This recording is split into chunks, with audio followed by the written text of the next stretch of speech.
What's up, tennis fans? I'm Richard Pagliaro, and this is Tennis Now, your source for the latest tennis news now. It's a busy 24 hours for Rafael Nadal this weekend. Nadal stretched one streak and snapped another. Rafa snapped his 11-month title drought, delivering a dominating display of baseline tennis and demolishing Davis Cup teammate Fernando Verdasco 6-0, 6-1 to capture his open-era record 6th consecutive Monte Carlo championship. On Sunday, Nadal did not drop a set en route to the title. Four-time French Open champion extended his winning streak in the Principality to 32 matches in collecting his 16th career Masters Shield, which ties Roger Federer for second place on the all-time Masters title list behind Andre Agassi, who won a record 17 career Masters 1000 championships. Verdasco has become a bit of Nadal's personal piñata. He's now 0-10 lifetime versus Nadal. And Verdasco said if Rafa plays at this level on clay, he's virtually unbeatable.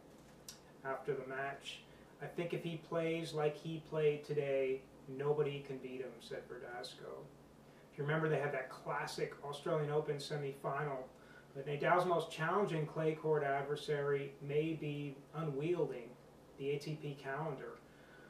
Less than 24 hours after winning Monte Carlo, Rafa withdrew from Barcelona, citing fatigue and a demanding clay court calendar as the primary reasons for the pullout. Nadal joined David Nalbandian and Thomas Berdych in pulling out of Barcelona. He had won a record 5 consecutive Barcelona titles and 25 straight matches on the red clay there. Club he calls his home club. So big loss obviously for Barcelona. Shortening the schedule has long been a goal for many top players. But what exactly are their options, especially now with the tennis season stretching 11 months from January well into November? Well, collectively the players need to decide if there's a unanimous or near unanimous view on the issue, or if it continues to be a request from top 25 players who generally play deeper into draws and often face greater physical challenges as a result of simply playing more matches.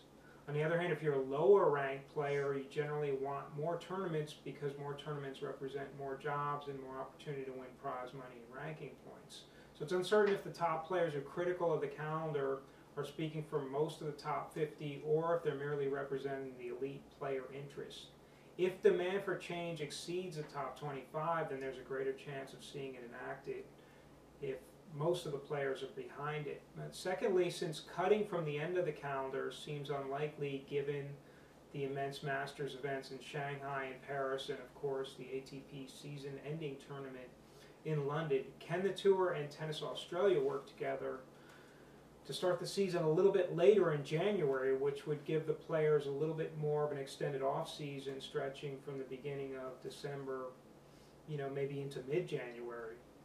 The Monte Carlo final featured 2 of the biggest left-handed forehands in the game, but how did Fernando Gonzalez, the man who owns one of the most mammoth forehands in tennis, develop it? Well, we caught up with Gonzo in Houston earlier this month, and he explained how he created the forehand. Check out the video interview with Gonzo on Tennis Now TV. Also, if you're looking for some TV tennis viewing over the weekend, the United States takes on Russia in the Fed Cup semifinals. That'll be on Tennis Channel, and then Monday, Serena Williams will be on the Home Shopping Network presenting her line. Well, that's it for now for Tennis Now. I'm Richard Pagliaro, and we'll speak to you soon.